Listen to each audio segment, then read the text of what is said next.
For those of you following this journey or just curious about building from scratch, this is one more step forward completing the biggest project I've ever taken on. I'm skipping the part where I raise a traditional Japanese timber frame, for now. That chapter is still being edited and I want it to be the most important video of this whole series. But today, we're looking at the slate roofing. I didn't use professional scaffolding for this, not ideal, but workable in this case. I started by snapping chalk lines to mark out the pureau.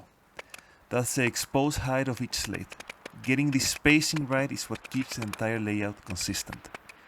Before any of that though, I had to carry all the slate to the roof. It's about 5 tons in total, and moving them up manually, load after load, was probably the most physically demanding part of the whole process.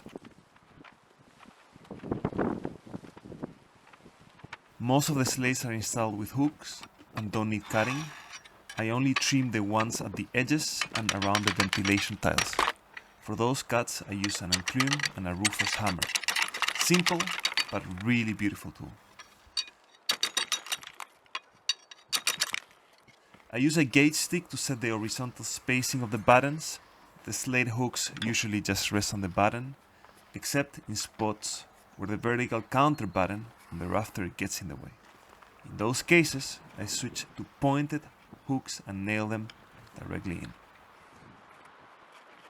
Installation goes row by row, bottom to top, from left to right in my case. Slate I'm using is a local, but slate is a traditional roofing material in Corrèze.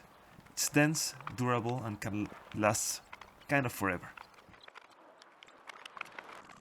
At the verge, I install half slates to keep the overlap clean and watertight.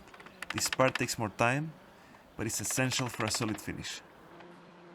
After a solid month and a half of daily work, I finally got to the last slate, and it was quite an unbelievable moment for me.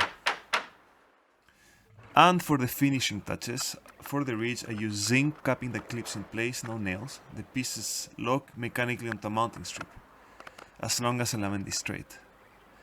And here's the result, a slate roof installed by hand, over a month and a half, step by step, nothing extraordinary, just following basic principles with care and consistency. Thanks for watching.